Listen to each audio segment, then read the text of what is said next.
শিক্ষার্থী বন্ধুরা কেমন আছো তোমরা? আশা করি ভালো আছো। তো আমি চলে আসলাম পরবর্তী ভিডিও নিয়ে। এখন করব আমরা চতুর্থ শ্রেণীর প্রাথমিক গণিত বইয়ের পৃষ্ঠা নম্বর হচ্ছে 38।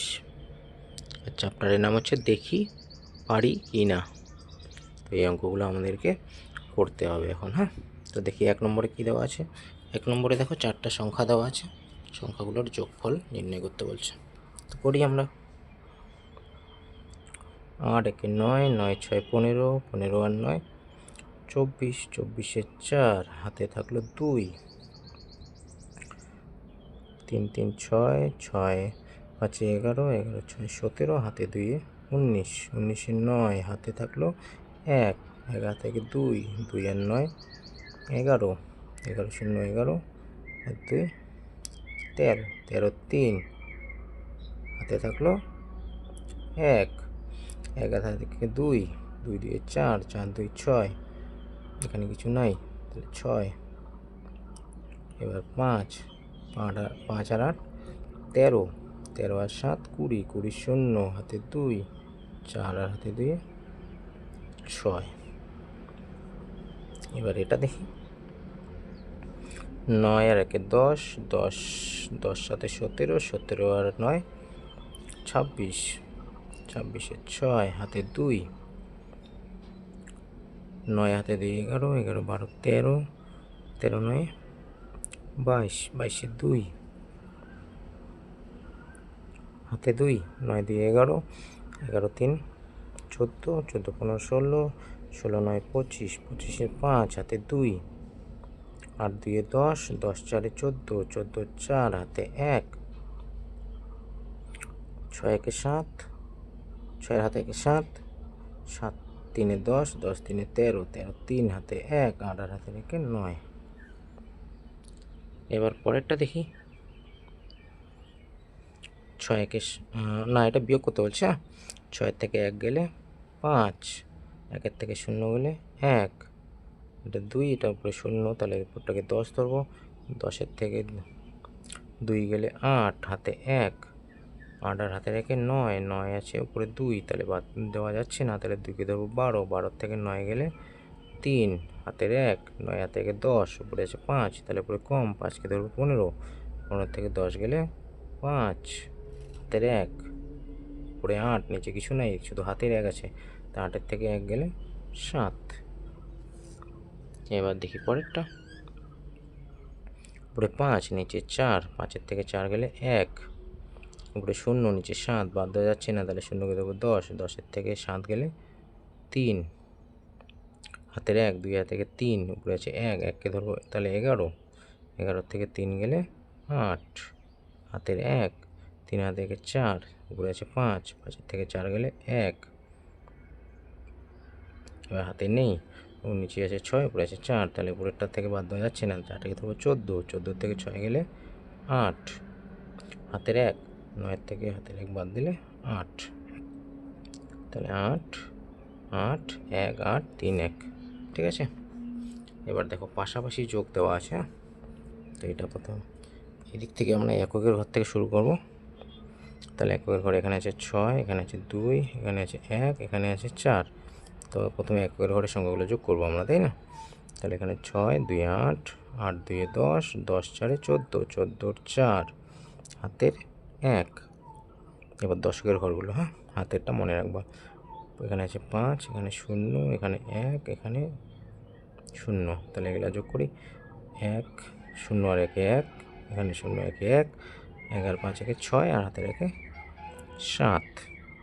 এবার হাতে নাই, এবার শতকের ঘরগুলো, হ্যাঁ, 4 7 11, 11 11 আর 9 20, 20 0, হাতে 2।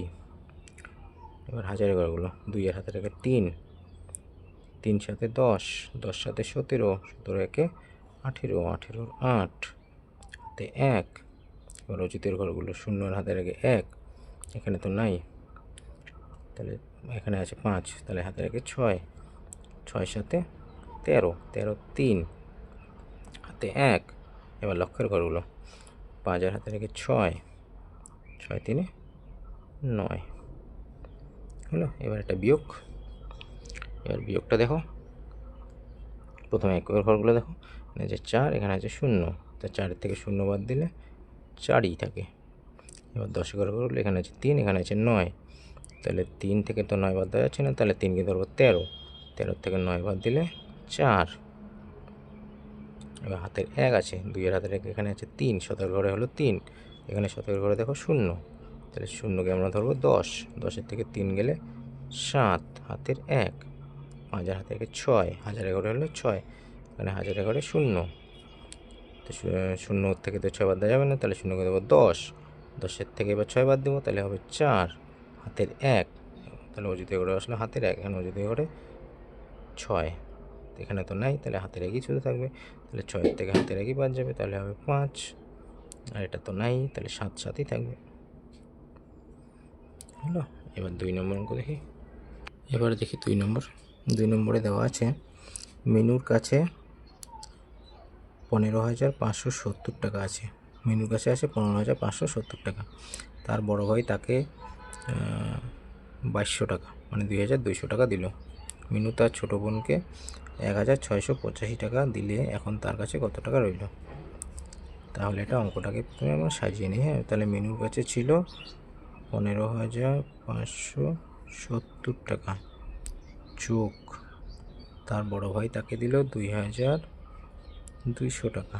তাহলে এই দুইটা টাকা মিলে এখন মিনুর কাছে আছে, এই দুইটা মিলে আছে। হ্যাঁ, ওর কাছে বিয়োগ সে এখন তার বোনকে দিল, বোনকে দিলে কমে যাবে, কমে গেলে হচ্ছে বিয়োগ হবে। দেখো ভালো করে আরেকবার। হ্যাঁ, মিনুর কাছে ছিল 15,570 টাকা, তার বড় ভাই তাকে 2,200 টাকা দিল, তাহলে দুইটা বাড়লো ওর কাছে টাকা, তাহলে বাড়লে হচ্ছে যোগ হয়। এবার তার বোনকে সে দিল 1,685 টাকা, এবার কমে যাবে, কমে গেলে বিয়োগ হয়। ঠিক আছে, তাহলে এই দুইটা আমরা আগে যোগ করি। এককের ঘরগুলো দেখো, এককের ঘরে 0 0 0, দশকের ঘরে দেখো 0 আর 7 7, শতকের ঘরে দেখো 5 আর 2 7, এবার দেখো হাজারের ঘর 5 আর 2 7, অযুতের ঘরে এখানে কিছু নেই, এখানে 1 আছে, তাহলে 1ই হবে। বিয়োগ এই দুটো যোগ করে হলো মিনুর কাছে এখন আছে হচ্ছে 17,770 টাকা। এবার বোনকে সে দিবে যেটা, সেটা বিয়োগ করবো আমরা। এটা যেমন ছিল তেমনই থাকলো। তাহলে এখন মিনুর কাছে কত টাকা আছে, দুইটা আমাদের বিয়োগ করতে হবে। এককের ঘরে আছে 0, এখানে আছে 5, তাহলে এককের ঘরে 0কে আমরা দেবো 10, 10-এর থেকে 5 বিয়োগ করলে 5। এবার দেখবো দশকের ঘর, এখানে আছে 7, এখানে আছে 8, এবার 8-এর সঙ্গে আবার হাতের 1 আছে, তাহলে 9, এখানে আছে 7, তাহলে 7কে আমরা ধরবো 17, 17-এর থেকে 9 বাদ দিলে এটা 8, কিন্তু হাতের 1 মিলে 9 বলছি আমি ওই জন্য। হ্যাঁ, তাহলে 17-এর থেকে 9 বাদ দিলে 8, হাতের 1, 6-এর হাতের 7, এখানে আছে 7, তাহলে সাথে সাথে মিলে গেল 0। এবার এখানে আছে 1 হাজারের ঘরে, এখানে আছে হাজারের ঘরে 7, তাহলে 7-এর থেকে 1 বাদ দিলে 6, আর অযুতের ঘরে যেমন ছিল তেমনই থাকলো, কারণ এখানে অযুতের ঘরে যেহেতু নাই। তাহলে এখন মিনুর কাছে আছে 16,085 টাকা। ঠিক আছে, তো এবার দেখি 3 নম্বর অঙ্ক কী দেওয়া আছে। 3 নম্বর অঙ্ক পড়ো। দেখো দেওয়া আছে রনি সাহেবের পুকুরে 925টি মাছের পোনা ছাড়া হলো। রনি সাহেবের পুকুরে মাছের পোনা ছেড়েছে কতগুলো? 925টি। এবার রনি সাহেবের চেয়ে রাকিব সাহেবের পুকুরে 120টি কম। রাকিব সাহেবের পুকুরে মাছ আছে কতগুলো? রনি সাহেবের থেকে 120টি কম। আর রেজা সাহেবের পুকুরে আছে 187টি বেশি মাছের পোনা। ঠিক আছে, তাহলে হচ্ছে রনি সাহেবের হিসেবেই দুটো মিলে করতে হবে আমাদেরকে, তাই না? 3 জনের পুকুরে মোট কতগুলো মাছের পোনা ছাড়া হলো। তাহলে প্রথমে লিখি, রনি সাহেবেরটা তো দেওয়াই আছে, তাহলে করবো আমরা রাকিব। এবার রাকিব সাহেবেরটা করি আমরা। এটা প্রথমে আমি রাকিব সাহেব লিখে রাখলাম। হ্যাঁ, রাকিব লিখে রাখলাম। তাহলে রাকিব সাহেবেরটা হিসেব করি। রনি সাহেবের হচ্ছে পুকুরে আছে 925টি, আর রাকিব সাহেবের পুকুরে আছে 120টি কম। কম থাকলে কী হয়, যোগ না বিয়োগ বলো? বিয়োগ। তাহলে বিয়োগ করি। তাহলে রাকিব সাহেবের পুকুরে কটা পোনা চারা আছে দেখি আমরা। তাই বিয়োগ করলে হচ্ছে উপরে 5, নিচে 0, তাহলে 5ই হবে। 2 থেকে মিলে গেলে 0, 9 থেকে 1 বাদ দিলে 8। তাহলে রাকিব সাহেবের পুকুরে আছে 5টি পোনা, তাই না? এবার দেখি আমরা বার করবো রেজা সাহেব। এটা হচ্ছে রেজা সাহেব। হ্যাঁ, তাহলে রেজা সাহেবের পুকুরেও ঠিক রনি সাহেবের হিসেবেই হিসেব করতে হবে আমাদেরকে, কারণ ওর হিসেবেই বলেছে যেহেতু।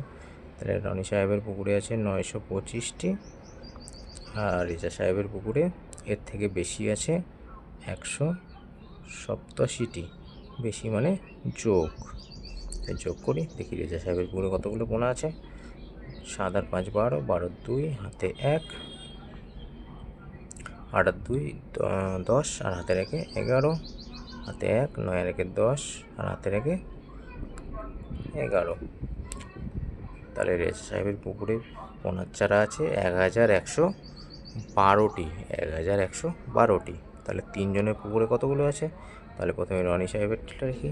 রনি সাহেবের পুকুরে আছে 925টি, আর রাকিব সাহেবের পুকুরে আছে 805টি, আর রেজা সাহেবের পুকুরে আছে 1112টি। তাহলে 3 জনের পুকুরে কতগুলো আছে? যোগ করতে হবে আমাদেরকে। যোগ করি। 5 5 10, 10 2 12, 2 হাতে 1, 2 1 3, আর হাতে রেখে 4, 8 9 17, আর একে 18, 18 8 হাতে 1, 11 হাতে রেখে 2। তাহলে 3 জনের পুকুরে মোট পোনার চারা ছাড়া হয়েছে 2842টি। 2842টি। ঠিক আছে। এবার 4 নম্বর অঙ্ক দেখি কী দেওয়া আছে। দেখো তোমরা, 4 নম্বর অঙ্কে দেওয়া আছে ফাতিমা 175 টাকা দিয়ে একটি পেন্সিলের বাক্স, 175 টাকা দিয়ে একটা পেন্সিলের বাক্স, হ্যাঁ, আর 40 টাকা দিয়ে কলম কিনে দোকানদারকে 500 টাকা দিলে দোকানদার তাকে কত টাকা ফেরত দিবে? তাহলে প্রথমে আমরা হিসেব করে দেখি সে কত টাকার জিনিস কিনলো। তাহলে 175 টাকার কিনলো সে পেন্সিল বাক্স, আরও 40 টাকার কিনলো কলম। তাহলে দুটো মিলে সে কত টাকার জিনিস কিনলো? দুটো মিলে যোগ হবে। তাহলে যোগ করলে হচ্ছে 5, 7 আর 4 11, হাতের 1 2, 215 টাকার জিনিস কিনেছে। সে জিনিস কিনেছে 215 টাকার। এবার সে কত টাকা ফেরত পাবে? তাহলে 500 টাকা দিয়েছে, তার থেকে খরচ নিয়েছে ও 215 টাকার, তাই না? তাহলে সে কত টাকা ফেরত পাবে? বিয়োগ হবে। বিয়োগ করি। উপরে 0, নিচে 5, তো 0কে আমরা 10 ধরবো। 10-এর থেকে 5 গেলে 5, হাতের 1, 1 থেকে 2, 2 আছে উপরে 10 মিলাতে 8, 0কে 10 ধরবো আমরা, তাই না? হাতের 1, 2 হাতের থেকে 3, উপরে আছে 5, 5-এর থেকে 3 গেলে 2, 285 টাকা দোকানদার ফাতিমাকে ফেরত দেবেন, তাই না? তো আজকে এই পর্যন্তই। যদি তোমাদের ভিডিওটি ভালো লাগে অবশ্যই লাইক, শেয়ার আর সাবস্ক্রাইব করে দিবা। আর যদি কোনো কিছু জিজ্ঞাসা থাকে অবশ্যই কমেন্ট করে দিবা। ভালো লাগলেও কমেন্ট করবা, খারাপ লাগলেও কমেন্ট করবা। ঠিক আছে, টাটা, ভালো থাকবা, সুস্থ থাকবা। ঠিক আছে।